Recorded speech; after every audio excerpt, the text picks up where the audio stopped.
कैसे हैं आप सब। तो मैं आपका स्वागत करता हूं हमारे चैनल फिजिक्स ऑल अराउंड पर। तो हम कर रहे थे रिवीजन सीरीज और हमारा टारगेट था JEE 2020 और उसी के साथ ये है हमारी रोटेशनल मोशन की सेकंड वीडियो। फर्स्ट वीडियो में हमने 3 क्वेश्चंस कवर किए थे और वो तीनों ही 7 जनवरी 2020 के ही क्वेश्चन थे। आज हम उससे नेक्स्ट 8 जन की क्वेश्चंस करेंगे। अगर आपने अब तक मेरी पहली वीडियो नहीं देखी है तो यहाँ पर आई टैब का लिंक गिवन है, आप यहाँ पर क्लिक कर फर्स्ट वीडियो देख सकते हैं। तो आइए शुरू करते हैं। तो ये है हमारा 4th क्वेश्चन। 3 क्वेश्चन पहले के और आज का फर्स्ट क्वेश्चन ये हमारा 4th क्वेश्चन है। तो क्वेश्चन क्या है, हमको एक फिगर गिवन है और इसमें हमें कोऑर्डिनेट्स पूछे हैं सेंटर ऑफ मास के और ये 4 ऑप्शंस हैं। तो इसको करने के लिए हम इसको फिगर को थोड़ा सा तोड़ते हैं 2 पार्ट्स में। आप इस फिगर को यहाँ से 2 पार्ट्स में तोड़ सकते हैं। ऊपर वाला एक रेक्टेंगल है और नीचे वाला एक रेक्टेंगल है। तो अब आपको क्या करना है, पहले आप इन सभी के कोऑर्डिनेट्स लिख लीजिए। आपको ये 3 कोऑर्डिनेट्स गिवन है, ये आपका ओरिजिन हो गया। और अगर आप देखें तो यहाँ पर y 0 है, तो हम कह सकते हैं कि ये वाली जो एक्सिस चल रही है ये हमारी x एक्सिस है। और ऐसे ही अगर आप वर्टिकली देखें तो यहाँ पर x 0 ही चल रहा है, तो इसलिए ये वाली जो एक्सिस है ये हमारी y एक्सिस है। तो अब हम कोऑर्डिनेट्स लिखने हैं इस पॉइंट के। तो अगर आप इस पॉइंट पर ऑब्जर्व करें तो इसका y कोऑर्डिनेट 2 है और क्योंकि ये y एक्सिस है तो यहाँ पर x तो 0 ही होगा और y ये 2 हो गया। तो ये कोऑर्डिनेट्स हो गए इस पॉइंट के। ऐसे ही हम कोऑर्डिनेट्स निकालेंगे इस पॉइंट के। इस पॉइंट के लिए भी y तो सेम ही रहेगा, तो y यहाँ पर 2 हो गया और x क्या होगा। अब आप इस पॉइंट पर गौर करिए, यहाँ पर x 2 है तो इसलिए यहाँ पर भी 2 ही होगा। सिंपली आप ध्यान दें, कोऑर्डिनेट्स आप इजीली लिख सकते हैं। अब हम बात करते हैं इनके सेंटर ऑफ मास की। अगर आप नीचे वाली फिगर ऑब्जर्व करें तो आपके पास ये एक फिगर है, इसका सेंटर ऑफ मास कहीं यहाँ होगा। उसके लिए हमें क्या करना है, x एक्सिस और y एक्सिस को अलग अलग कंसिडर करना है। आप इन 2 कोऑर्डिनेट्स को देखिए, इसमें जो x है वो 0 से 1 तक वेरी कर रहा है, यानी ये जो डिस्टेंस है ये लेंथ 1 है। तो जो इसका सेंटर ऑफ मास होगा वो कहीं 1/2 पर होगा। ऐसे ही अब y कोऑर्डिनेट की बात करते हैं। y कोऑर्डिनेट में यहाँ पर जो y है वो 0 से 2 की तरफ वेरी कर रहा है, तो यानी ये जो डिस्टेंस होगा ये 2 होगा। तो हमारे इस पॉइंट के कोऑर्डिनेट्स आ गए ये वाले 1 2 और ये y कोऑर्डिनेट 2 1/2 वाला। अब हम बात करते हैं ऊपर वाले फिगर की। ऊपर वाली फिगर के लिए ये लेंथ कितनी है, यानी x में जो लेंथ है वो 0 से लेके 2 तक है। तो इसके लिए क्या होगा, सेंटर ऑफ मास यहाँ कहीं होगा और ये x कोऑर्डिनेट 1 होगा। y के लिए कैसे निकाले, ये लेंथ निकाल कर। ये लेंथ कितनी है, y 2 से 3 वेरी हो रहा है, यानी ये लेंथ भी 1 ही है। तो इस पॉइंट के कोऑर्डिनेट्स आ गए 1 1। ये हमने वही वाला फॉर्मूला लगाया है जो आपका सेंटर ऑफ मास का फॉर्मूला था। क्या था, XCOM equals to m1x1 plus m2x2 upon m1 plus m2। तो क्योंकि यहाँ पर मास यूनिफॉर्मली डिस्ट्रीब्यूटेड है तो यहाँ पर m1 m2 ये सब सेम है। तो अगर ये सब सेम होंगे तो ये जब कॉमन आएंगे तो ये m से m कट जाएंगे। देखिए ये m1 इक्वल है, m2 इक्वल है और m इक्वल्स टू ये m हो गया।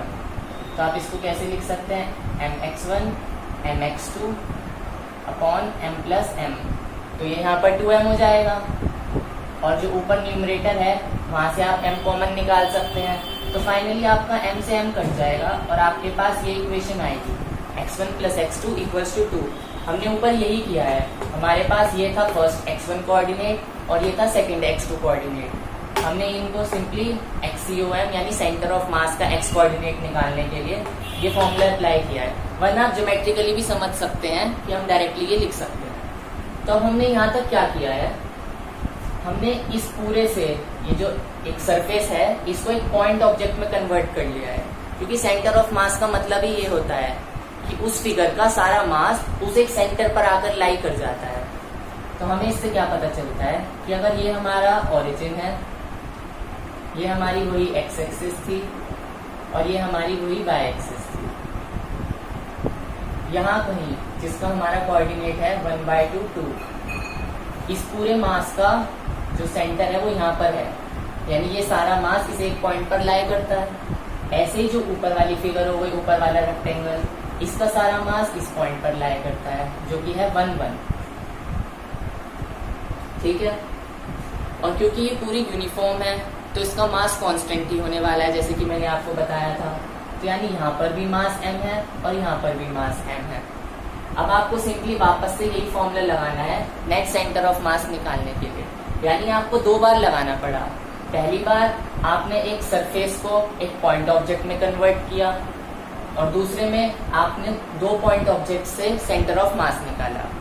तो अब हमें कैसे करना है, वापस से अगर आप ये वाला फॉर्मूला लगाएं, और क्योंकि m सेम है तो आपका अगेन वही फॉर्मूला आएगा XUM का x1 + x2 / 2। तो आप ये अप्लाई कर सकते हैं, यानी कि यहाँ से x कोऑर्डिनेट आएगा 1/2 + 1 3/2 यानी कि 1.5, और y कोऑर्डिनेट क्या आएगा 2 + 1 यानी कि 3,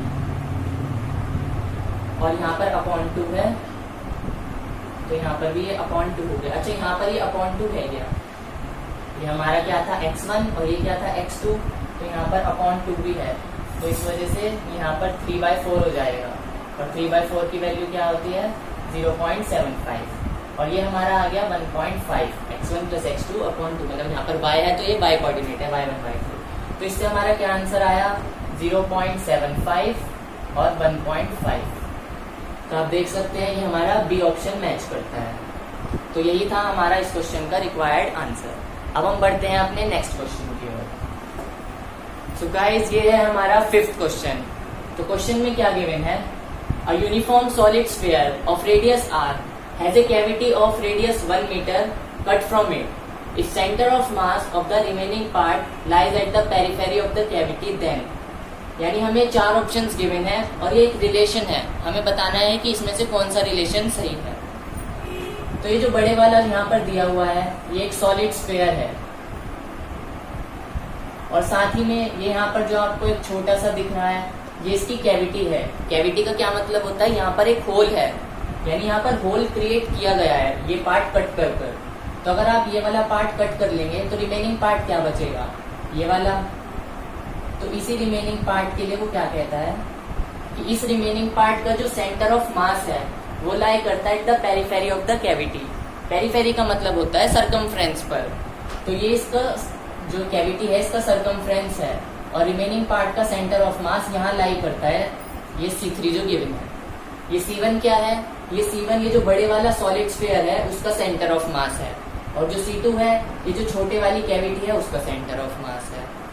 और क्या क्या गिवन है हमें क्वेश्चन में, क्वेश्चन में हमें रेडियस गिवन है r, और ये है सॉलिड स्फीयर की, यानी ये जो C1 है यहाँ से लेके यहाँ तक का ये जो डिस्टेंस है ये हमें r गिवन है, और हमें कैविटी की भी रेडियस गिवन है जो कि 1 मीटर है, यानी ये डिस्टेंस हमें 1 मीटर दिया है, और हमें ये रिलेशन निकालना है। तो क्योंकि यहाँ पर हमें centre of mass C3 given है तो हम इस क्वेश्चन में C1, C2, C3 के कोऑर्डिनेट्स निकालकर सेंटर ऑफ मास से कुछ रिलेशन निकालने की कोशिश करेंगे। तो आइए बात करते हैं। सेंटर ऑफ मास निकालने के लिए हमें एक ओरिजिन डिसाइड करना जरूरी होता है, जिससे पिछले वाला क्वेश्चन था उसमें ओरिजिन एग्जैक्टली दिया हुआ था ऑलरेडी 0 0, पर यहाँ पर कहीं पर भी गिवन नहीं है। तो हम क्या करते हैं, हम इस C1 के कोऑर्डिनेट्स को 0 0 मान लेते हैं। ये हमने C1 के कोऑर्डिनेट्स को लेट किया है, ये 0 0 ओरिजिन है, यानी अब हम जो भी डिस्टेंस मेजर करेंगे वो C1 से ही करेंगे। तो अगर आप देखें तो अगर हम इस पॉइंट को मैं O कह दूं तो C1 से O तक का डिस्टेंस R है, C2 से O तक का डिस्टेंस 1 है, तो C1 C2 का डिस्टेंस क्या हुआ, C1 C2 हुआ R - 1, बड़ा माइनस ये छोटा। और ऐसे ही C1 C3 की अगर मैं बात करूं तो ये क्या होगा, देखिए OC3 क्या है, ये छोटे वाली कैविटी की डायमीटर है, तो अगर रेडियस 1 है तो डायमीटर 2 हो गया, तो 2 माइनस क्या करना है, ये C1 से O तक का डिस्टेंस, ये क्या है, ये यहाँ पर R है। अगर मैं यहाँ पर आपको क्लियरली इजी लैंग्वेज में लिखूं तो ये हमने C1O - C2O किया है, और यहाँ पर हमने C3O - C1O किया है। तो यहाँ से आप देख सकते हैं कि ये आंसर आएगा अच्छा, आपको दिख रहा होगा कि सारे ही ऑप्शंस में 2 माइनस आर गिवन है। तो देखिए ये आ गया हमारा 2 माइनस आर, यानी हमें पता चल रहा है कि हम सही दिशा में जा रहे हैं। अच्छा, अब क्योंकि हमने इसको ओरिजिन माना है, तो ओरिजिन से अगर हम राइट की तरफ चलते हैं तो वो वैल्यू हमारी पॉजिटिव होती है। ये हम एक्स एक्सिस पर चल रहे हैं, वाई पर तो कोई मोशन नहीं हो रहा है। और वहीं अगर हम C1 से लेफ्ट साइड चलते तो वो नेगेटिव होता है। इसलिए अगर हमें C2 के कोऑर्डिनेट्स लिखने पड़े तो y तो अब भी 0 ही रहेगा।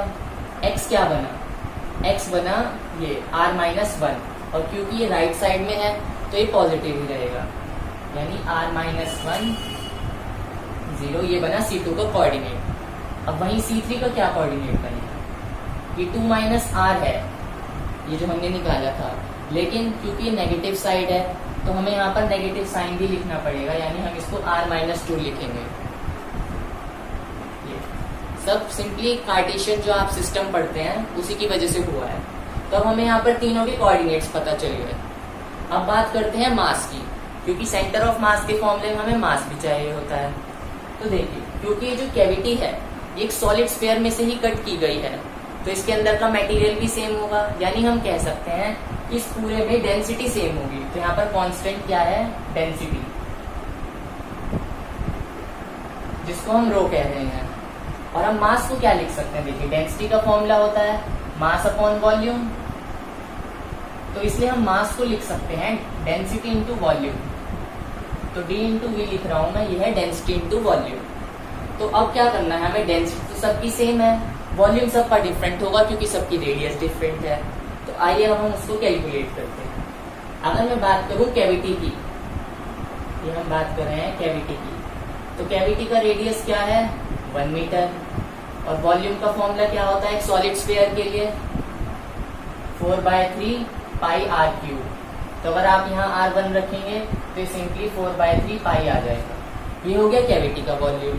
अब हम बात करते हैं सॉलिड स्फीयर के वॉल्यूम की। तो यहाँ पर ये जो सॉलिड स्फीयर है इसकी रेडियस r ही है, तो इसके लिए हम वॉल्यूम लिखेंगे 4/3 पाई आर क्यूब। तो इसलिए हम डायरेक्ट मास, अगर हमें मास लिखना है तो इसका मास कितना होगा, इसको मैं m1 कह देता हूँ, इसका मास हो जाएगा 4/3 पाई रो, डेंसिटी से मल्टीप्लाई कर दी वॉल्यूम में तो ये मास बन गया। ऐसे ही सॉलिड स्फीयर के लिए अगर हमें मास लिखना है मैं उसको m2 कह दूं तो ये हो गया 4/3 पाई आर क्यूब रो। तो आप पहले यहाँ तक नोट कर लीजिए जिससे मैं ऊपर का क्वेश्चन हटा सकूं। तो कर लिया होगा आपने, ऑप्शंस आप नोट कर लीजिए, मैं बता दूंगा जो भी आएगा आंसर।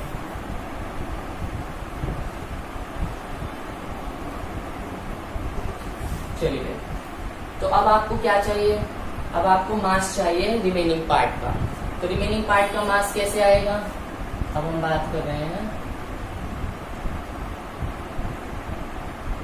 रिमेनिंग पार्ट की। तो वो क्या होगा, सॉलिड स्फीयर के मास में से हमने कैविटी का मास हटा दिया, यानी कि m2 माइनस m1 कर दिया।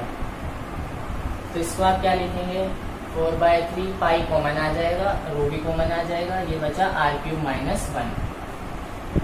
चलिए, अब हमें क्या करना है, अब हम सिंपली XUM का फॉर्मूला लगाएंगे। ये क्या हो रहा है, देखिए फर्स्ट पार्ट था स्फीयर का जिसके लिए हमने C1 लिखा है, सेकंड पार्ट हमने माना था कैविटी को, तो इसलिए मैं यहाँ पर चेंज कर देता हूँ, इसको m1 लिख लेता हूँ जिससे हमें इजी रहे, और इसको m2 लिख लेता हूँ। ये हो गया m1 माइनस m2, ठीक है। और थर्ड क्या था, रिमेनिंग पार्ट, तो ये हमारा m3 है जो कि रिमेनिंग पार्ट था। तो अगर हम रिमेनिंग पार्ट को यानी 3 + 2 करें, यानी रिमेनिंग पार्ट का सेंटर ऑफ मास लाई करेगा यहाँ पर।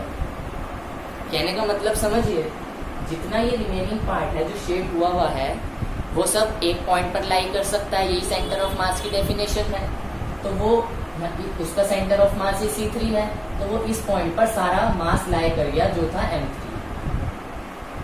और क्या हुआ, अगर ये था C2 था इस कैविटी का मास जो कि था m2, ये दोनों आपस में कंबाइन हो रहे हैं, तो इन दोनों के कंबाइन होने से जो पूरा सॉलिड स्फीयर था हमें उसका सेंटर ऑफ मास मिल रहा है।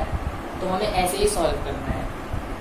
देखिए ये हमारी लाइन है और यहाँ कहीं इसका सेंटर ऑफ मास आएगा, यानी क्या है, जो सॉलिड स्फीयर का सेंटर है वो असल में इन दोनों का सेंटर ऑफ मास इन दो पॉइंट से मिलके बना है।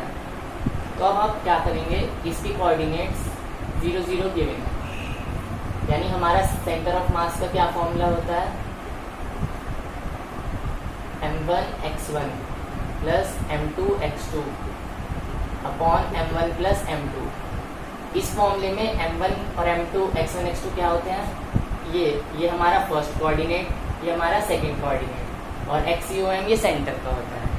तो यहाँ पर हम क्या लिखेंगे, इसके अकॉर्डिंग XUM हमारा 0 है, m1 क्या है, ये हमारा m3 है जो हम इस साइड लिख रहे हैं। और अब बात आती है सेंटर की, जो C3 है उसका x कोऑर्डिनेट, तो हमने ये यहाँ पर लिखा है, इसका x कोऑर्डिनेट क्या है r-2 प्लस, आप इनसे अगर कंफ्यूज हो रहे हो तो आप यहाँ पर डायरेक्ट लिख सकते हैं, ये m3 है, ये x3 है, और ये तो m और x2 है ही, क्योंकि हम यही लिखते हैं जिसका इस साइड का पॉइंट है राइट लेफ्ट साइड का, और जिसका राइट साइड का पॉइंट है उसी के लिए हम mx लिखते हैं।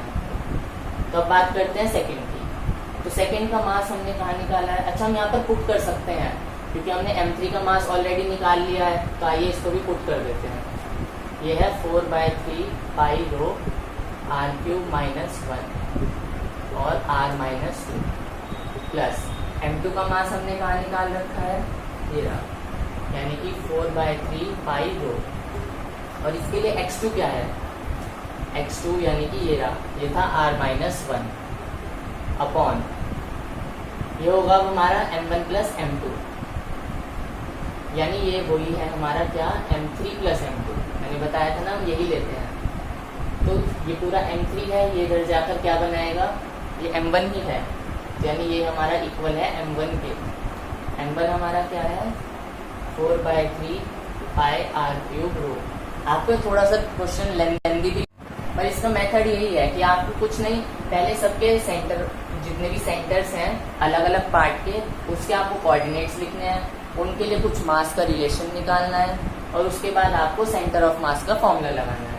अब आप इसको अगर सॉल्व करें तो देखिए ये 4/3 पाई और रो, ये ऊपर से भी कट गया और नीचे से भी कट गया, यहाँ पर बचा r³। अच्छा अब देखिए हम यहाँ पर ये जो r³ - 1 है, इसकी हम आइडेंटिटी लगा सकते हैं। मैं आइडेंटिटी यहीं ऊपर लिख देता हूँ, a³ - b³ की आइडेंटिटी होती है a - b a² plus b² plus ab, ये आइडेंटिटी होती है a³ - b³ की। तो यहाँ पर हम r³ - 1 में आइडेंटिटी लगा रहे हैं, ये हो गया r-1 r² plus 1 plus r, और ये r-2 as it is plus r-1, और ये आ गया। तो यहाँ से आपको दिख रहा होगा कि ये इक्वल है 0 के, तो r³ तो 0 नहीं हो सकता, यानी ऊपर वाली टर्म को ही 0 होना पड़ेगा, और ऊपर वाली टर्म से r-1 कॉमन भी आ रहा है। अब मैं इसको रब कर देता हूँ थोड़ा सा, तो यहाँ से आपने r-1 कॉमन ले लिया, अब आपके पास क्या बचता है r² plus r plus 1 r-2, और ये आ गया प्लस 1, ये इक्वल हो गया 0 के। मैंने बताया क्यों, क्योंकि r³ तो 0 नहीं हो सकता, तो न्यूमरेटर वाले पार्ट को हमने इक्वल टू 0 रख दिया।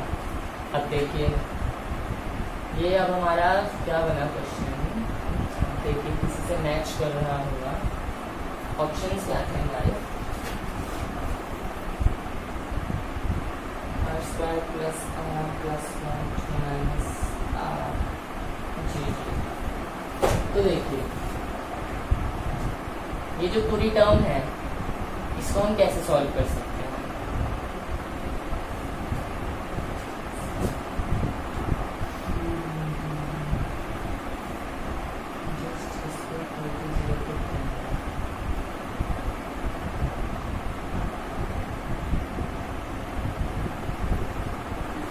हाँ तो देखिए इस क्वेश्चन में हमें क्या करना है, जो हमने r-1 कॉमन लिया ये पूरे में से लिया है, यानी ये हमारा यहाँ पर ब्रैकेट लगाना है, यहाँ पर ब्रैकेट है।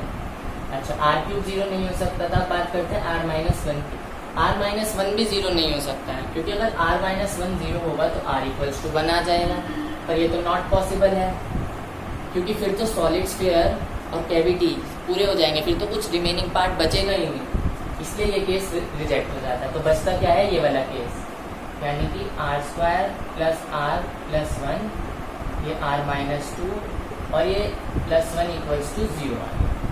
अब क्या करना है, अब आप या तो 1 को उधर ले जाइए या इस पूरी टर्म को अगर आप उधर ले जाएंगे तो नेगेटिव साइन लिखेंगे। देखिए तो 1 = r² + r + 1 आ गया और ये आ गया -r-2। अब इस माइनस से ये अंदर चला गया इस ब्रैकेट के अंदर, तो ये क्या बन गया आपका, ये बन गया 2 - r। तो हेंस ये हमारा क्वेश्चन सॉल्व हो गया। और आप थोड़ा सा पीछे जाकर ऑप्शन से मैच करिए, तो ये ऑप्शन नंबर ए है। थोड़ा सा लेंथी था क्वेश्चन, बट अगर आपको थोड़ा सा भी सेंटर ऑफ मास से डील करना आता है तो आप कर सकते हैं। तो सेंटर ऑफ मास आप केवल एक बार नहीं लगाना पड़ता, आप यहाँ पर भी देखिए थोड़ी बहुत आपको कैलकुलेशंस करनी पड़ती हैं, उसके बाद ये फॉर्मूला लगता है। तो चलिए अब हम बढ़ते हैं अपने नेक्स्ट क्वेश्चन की तरफ। तो गाइज ये है हमारा 6th क्वेश्चन। तो पहले दो जो थे वो थोड़े बहुत टिपिकल थे, हालांकि फर्स्ट वाला इतना नहीं था, पर ये वाला बहुत इजी क्वेश्चन है। इसमें क्या गिवन है, a solid sphere of mass m, जो हमें 500 ग्राम गिवन है, is rolling without slipping on a horizontal surface. Find kinetic energy of sphere if velocity of centre of mass is 5 cm/s। तो यहाँ पर क्या हो रहा है, एक रोलिंग मोशन हो रहा है, ये एक सॉलिड स्फीयर है और ये आगे भी घूम रहा है और मतलब चल भी रहा है। तो रोलिंग मोशन क्या होता है आपको पता होगा, ट्रांसलेशनल प्लस रोटेशनल मोशन होता है। यानी क्या है, ये बॉल कुछ आगे भी जाती है विदाउट रोलिंग, अगर हम बात करें तो ये खाली ट्रांसलेशनल मोशन कहलाता है। और अगर बॉडी ऐसे रोटेट करती है, ऐसे घूम रही है बॉल, तो इसको हम रोटेशनल कहते हैं। तो अगर बॉल घूमती भी है और आगे भी जाती है, यानी ये कुछ इस टाइप का मोशन हो रहा होगा, तो इसी को हम रोलिंग मोशन कहते हैं। तो इस रोलिंग मोशन के लिए हमें क्या गिवन है, हमें इस सेंटर ऑफ मास की वेलोसिटी गिवन है और काइनेटिक एनर्जी पूछी है। तो ये काइनेटिक एनर्जी क्या है, क्योंकि वो ट्रांसलेशनल मोशन कर रहा है, तो इस सेंटर ऑफ मास की वजह से उसके पास कुछ काइनेटिक एनर्जी होगी ट्रांसलेशनल। ट्रांसलेशनल काइनेटिक एनर्जी क्या होती है, 12 mv²। और यहाँ पर जो v है वो यही सेंटर ऑफ मास का है, क्योंकि अगर आप देखें तो केवल सेंटर ऑफ मास ही एक ऐसा पॉइंट है इस पूरे सॉलिड स्फीयर पर जो रोलिंग मतलब रोटेट नहीं कर रहा है। देखिए ये सेंटर ऑफ मास है, भले ही वो पूरा स्फीयर ऐसे रोटेट कर रहा है, पर ये जो पॉइंट है ये रोटेट नहीं कर रहा है, ये केवल और केवल आगे जा रहा है। तो अगर हम सेंटर ऑफ मास की बात करें तो वो केवल ट्रांसलेशनल मोशन कर रहा है, इसलिए जो उसकी एनर्जी होगी वो केवल ट्रांसलेशनल होगी। तो इसलिए हमने यहाँ पर सेंटर ऑफ मास की वेलोसिटी लिखी है। तो अब हम बात करते हैं रोटेशनल काइनेटिक एनर्जी की। तो रोटेशनल काइनेटिक एनर्जी होती है 12 I⍵²। I यहाँ पर मोमेंट ऑफ इनर्शिया है, क्योंकि हमें यहाँ पर सॉलिड स्फीयर गिवन है, तो हम I की वैल्यू पुट करेंगे 2/5 mr²। r रेडियस होती है, m मास होता है।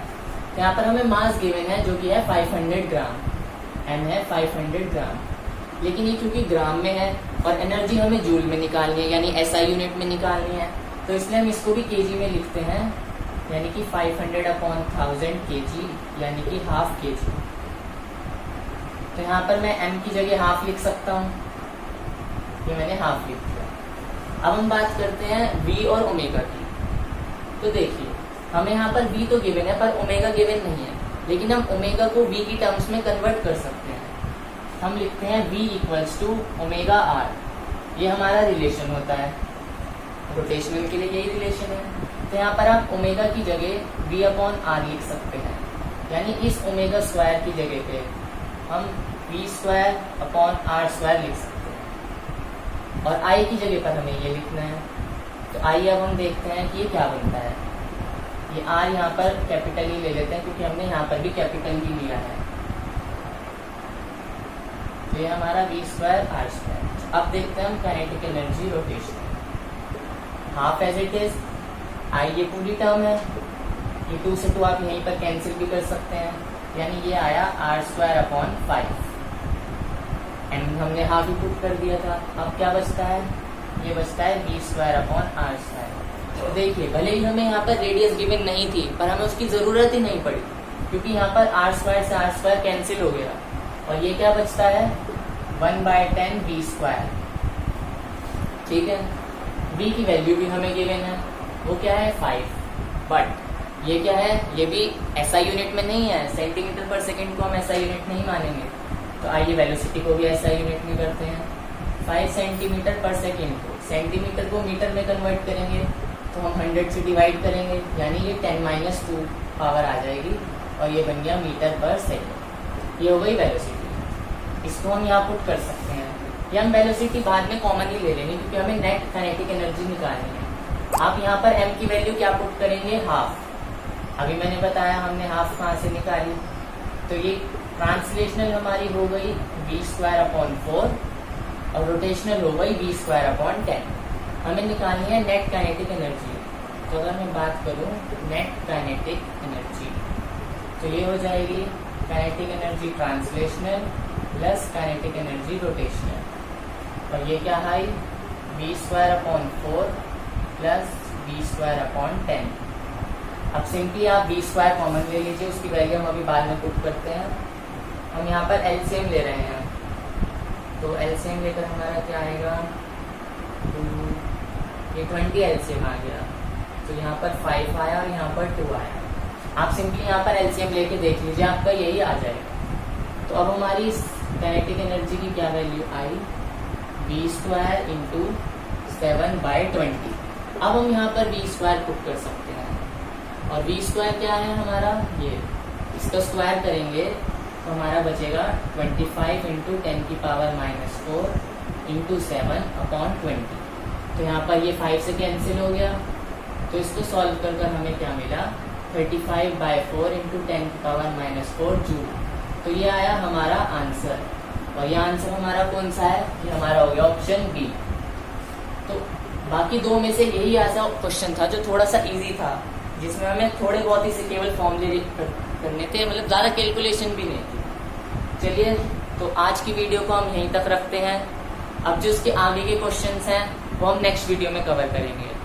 ये थे हमारे 3 क्वेश्चंस और ये आए थे 8 जनवरी में। 9 जनवरी के क्वेश्चन नेक्स्ट वीडियो में। तो ये सारे क्वेश्चंस आपको समझ आ गए होंगे।